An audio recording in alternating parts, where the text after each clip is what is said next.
Esse é o programa Momento Econômico, estamos falando sobre a comunicação e agora um pouco mais sobre a controladoria, o papel do CFO, que antes era muito focado na contabilidade, demonstrações, mas hoje já começa a ter um papel estratégico e cada vez mais abrangente esse papel, principalmente quando se trata de visões futuro da empresa, decisões e planejamento.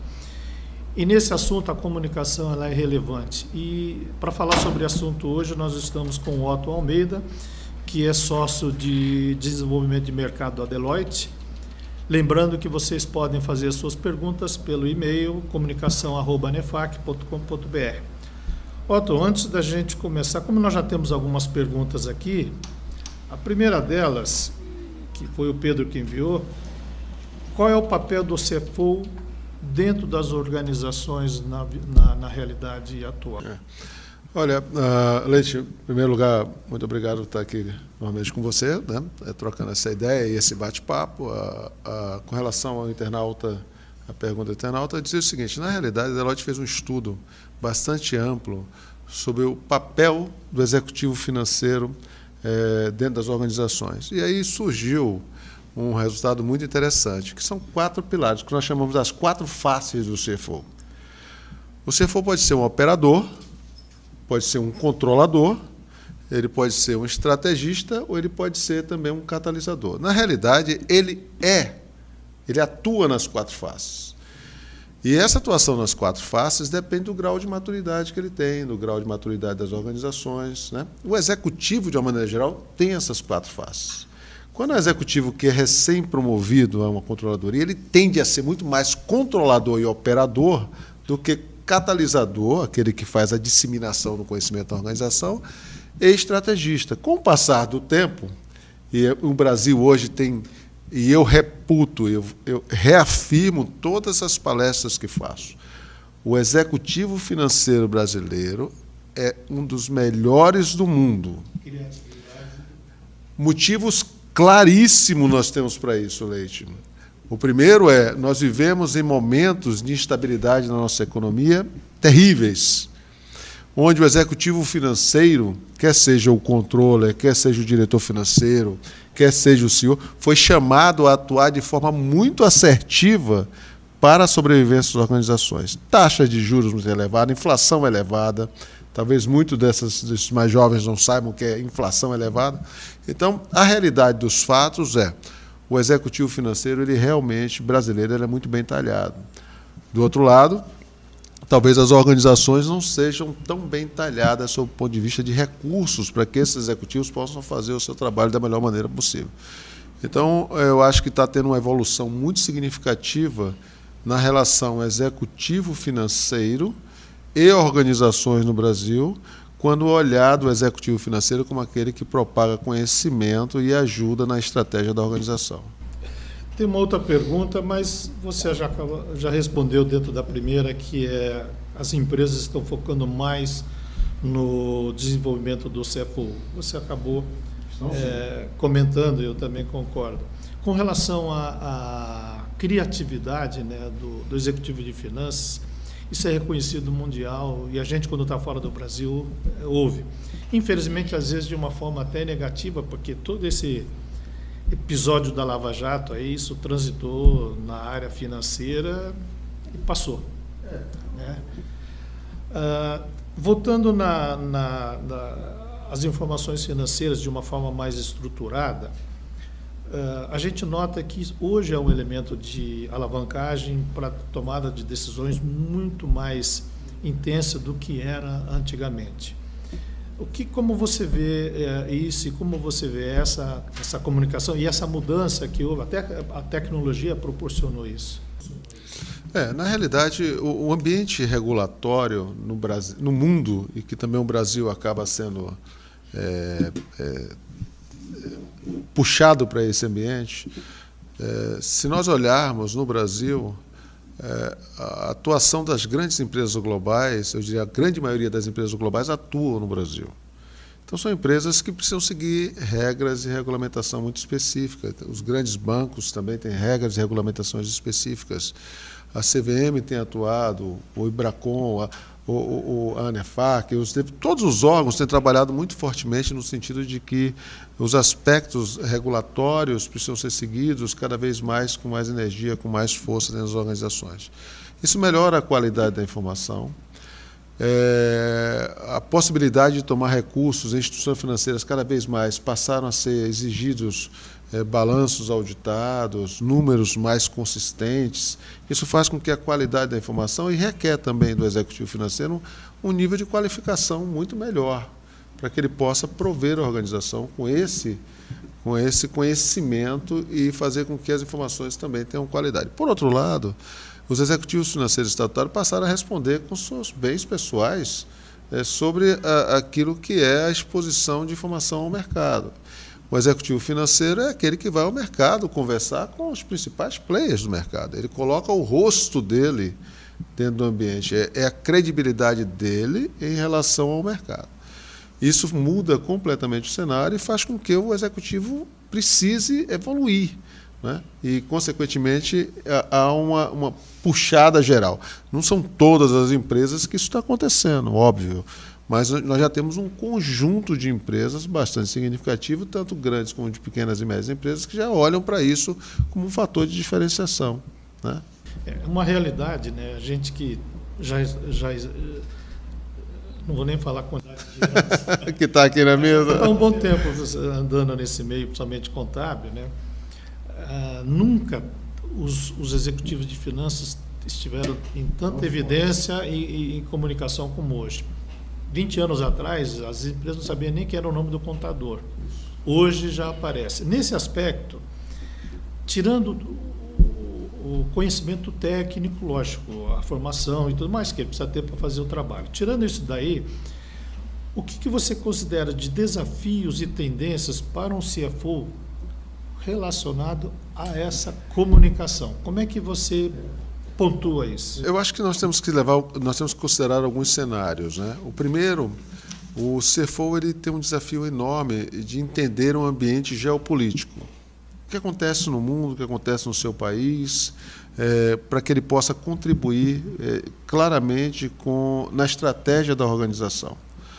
O segundo ponto, ele precisa ser alguém muito bem preparado e equipado sobre aquilo que eu falei antes, que são assuntos regulatórios, para que ele possa também se comunicar com o ambiente externo e interno de maneira consistente e que traz o rosto da credibilidade das organizações.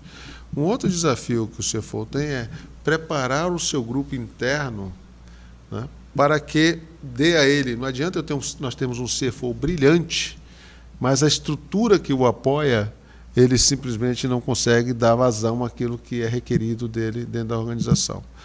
O outro desafio que o CFO tem é permear toda a organização, entender o ambiente de negócio interno, para que possa ajudar. O grande desafio do CFO é auxiliar as diversas estruturas dentro da organização a atingir os seus objetivos.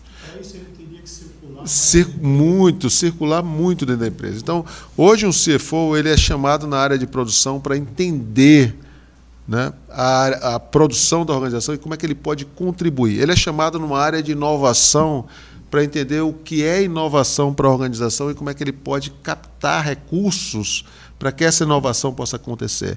Ele é chamado numa área de tecnologia para poder entender o que está nesse ambiente e contribuir para que a companhia possa, através de finanças, obter os melhores recursos para investir em tecnologia.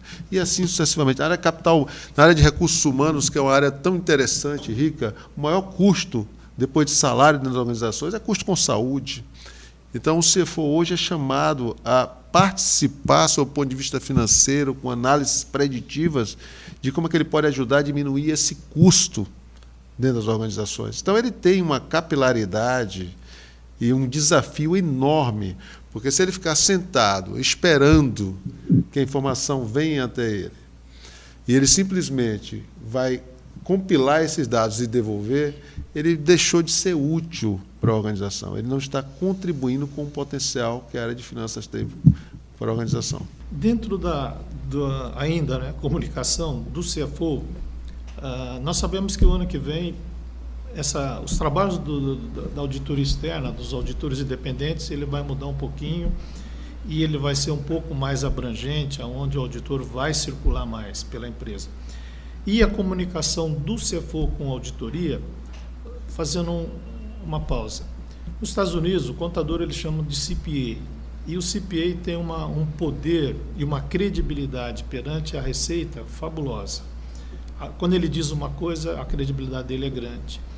E ele circula, né?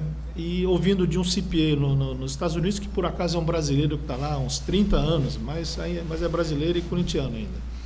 E ele comentou o seguinte, ele falou, aqui dificilmente iria passar algumas despesas que todo mundo acompanha a Lava Jato no detalhezinho, como você falou, a comunicação. E ele fala, eu como CPA, isso não aconteceria, porque primeiro eu ando na empresa, depois eu vou ver coisas que veio uma nota e ninguém sabe onde aconteceu aquilo. E como eu ando na empresa, eu iria deixar isso a ressalva. E eu perguntei, o que você faz com isso? Falei, eu informo o auditor, que é o que vai estar acontecendo aqui. Com relação a esse relacionamento do CFO, público-alvo dele e o mercado financeiro e os auditores que vão estar chegando, como é que você vê, o que é que vai acontecer nessa comunicação do CFO? Bom, o corintiano lá eu não sou corintiano, então... O Werner, ele é um CPA muito bom, abertura de empresa você faz em 10 minutos. Igual Então, deixa eu dizer, eu acho que é muito importante sentirmos que cada sociedade tem o seu grau de maturidade, né? Como eu disse antes, nós temos aqui no Brasil um conjunto bastante significativo de empresas internacionais operando. Todo esse conjunto faz com que você tenha um ambiente regulatório cada vez se sofisticando mais, as relações se aprimorando cada vez mais. O ano que vem, o contador vai ser obrigado a reportar qualquer tipo de eventuais falhas ou eventos dentro da organização para os órgãos competentes. Como é que ele vai fazer esse reporte? Já existe hoje um reporte necessário feito pelos auditores, empresas de advogados, para os órgãos do COAF, se identifica alguma irregularidade. Todo ano é necessário assinar um documento dizendo que não identificou nenhuma irregularidade no ambiente de negócio. Já existe isso hoje. O que vai expandir muito fortemente é para a figura da pessoa física do contador para o próximo ano.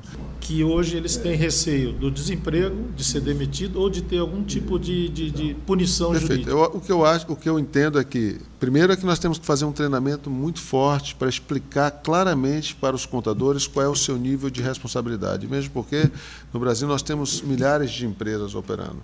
Nós temos diversos escritórios de contabilidade. Há uma necessidade muito específica de treinar esses profissionais, falar para ele, olha, essa sua atividade profissional tem uma corresponsabilidade com a sociedade, que precisa ser informada, e à medida que essas conexões elas vão entendendo que cada um tem um papel e responsabilidade, o ciclo para evitar que problemas ocorram vão diminuindo substancialmente. Nós vamos mitigando os riscos existentes. O auditor, por si só, ele já tem a responsabilidade de declarar e de colocar em seu parecer qualquer coisa que eventualmente exista dentro da materialidade ou dos riscos de potenciais de negócio.